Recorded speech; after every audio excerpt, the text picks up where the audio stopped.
Välkommen till Svensk diktamen. Idag pratar vi om Sverige och omvärlden. Vi lär oss om nordiskt samarbete och EU. Vi lär oss om FN och Europarådet. Och vi lär oss om Sveriges säkerhetspolitik. Vi börjar med Norden. De nordiska länderna är Sverige, Norge, Danmark och Finland. Island är också med. Det finns ett nordiskt samarbete. Det heter Nordiska rådet. Nordiska rådet är ett parlament för de nordiska länderna. Politiker från alla nordiska länder träffas där. Det finns också Nordiska ministerrådet. Där träffas ministrar från de olika länderna. De samarbetar om kultur, utbildning och miljö. Nu pratar vi om Europeiska unionen. Europeiska unionen kallas EU. EU startade efter andra världskriget. Målet var fred i Europa. Tanken var att länder som handlar med varandra inte startar krig. Idag samarbetar EU om jordbruk och ekonomi. EU samarbetar om miljö och handel. EU samarbetar också om migration. Sverige blev medlem i EU år 1995. Det var efter en folkomröstning. Sverige har inte euro som valuta. Sverige har fortfarande kronor. EU har 4 friheter. De 4 friheterna är viktiga för EU-samarbetet. Den första friheten är fri rörlighet för varor. Man kan sälja varor fritt mellan EU-länder. Den andra friheten är fri rörlighet för tjänster. Den tredje friheten är fri rörlighet för människor. Man kan flytta fritt mellan EU-länder. Man kan studera och arbeta i andra EU-länder. Den fjärde friheten är fri rörlighet för kapital. Nu pratar vi om Europarådet. Europarådet är inte samma sak som EU. Europarådet bildades år 1949. Det skyddar mänskliga rättigheter i Europa. Europarådet har en domstol. Den heter Europadomstolen. Europadomstolen prövar fall om mänskliga rättigheter. En individ kan anmäla sitt eget land till domstolen. Nu går vi till FN.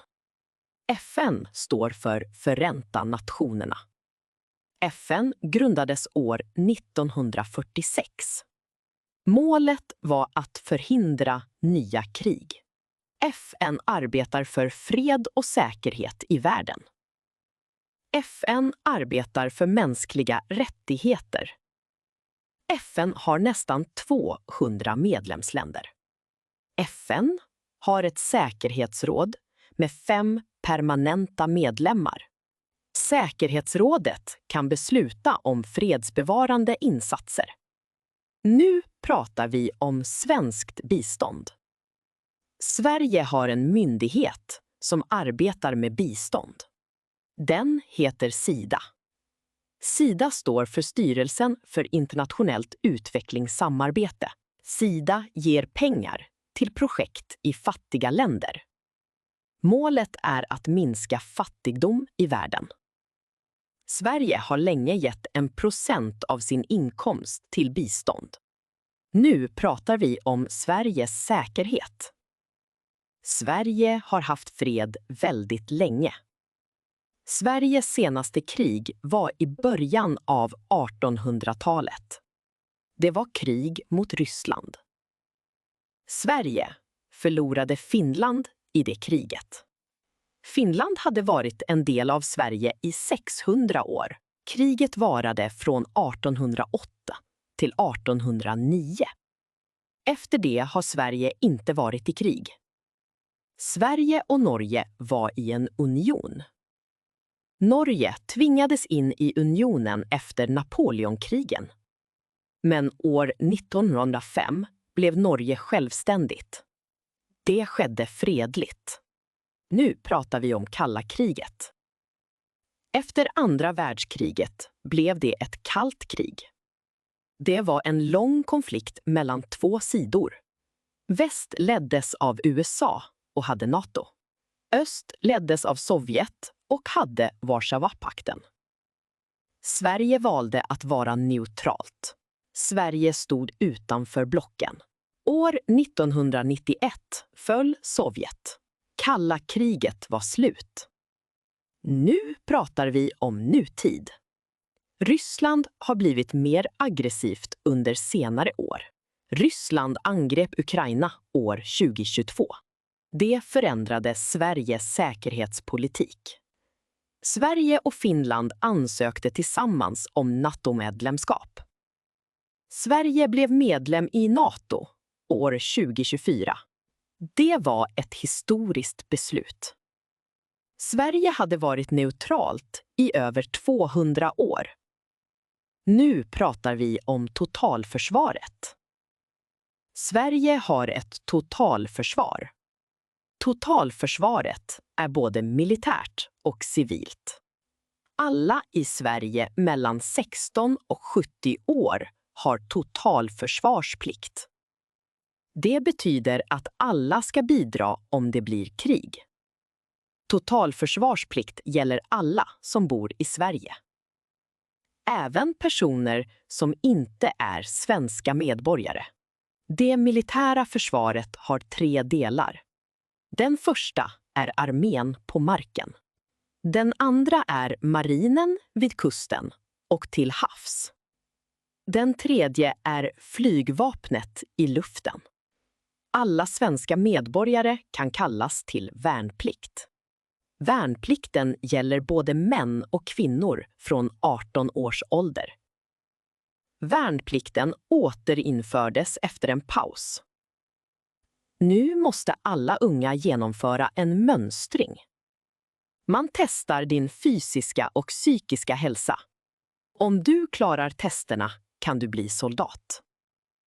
Det civila försvaret är minst lika viktigt.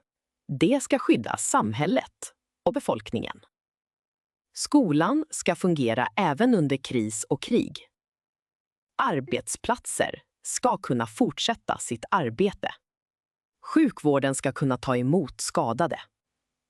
Viktiga varor som mat och medicin måste finnas. Kommuner och regioner har ett stort ansvar för planeringen. Nu sammanfattar vi. De nordiska länderna samarbetar i Nordiska rådet. EU är ett samarbete för fred och handel i Europa. Sverige gick med i EU år 1995. De 4 friheterna är grunden för EU. Europarådet skyddar mänskliga rättigheter i Europa. FN arbetar för fred och mänskliga rättigheter i hela världen. Sida är Sveriges biståndsmyndighet. Sverige har haft fred sedan 1800-talets början. Sverige förlorade Finland till Ryssland. Norge blev självständigt år 1905. Under kalla kriget var Sverige neutralt. Kalla kriget slutade år 1991. Rysslands angrepp på Ukraina förändrade säkerhetsläget. Sverige och Finland ansökte om NATO-medlemskap. Sverige blev NATO-medlem år 2024. Totalförsvarsplikt gäller alla mellan 16 och 70 år. Sverige har allmän värnplikt från 18 år. Det civila försvaret ska skydda befolkningen i kris och krig. Det här var Sverige och omvärlden. Tack för att du lyssnade. Vi ses i nästa avsnitt.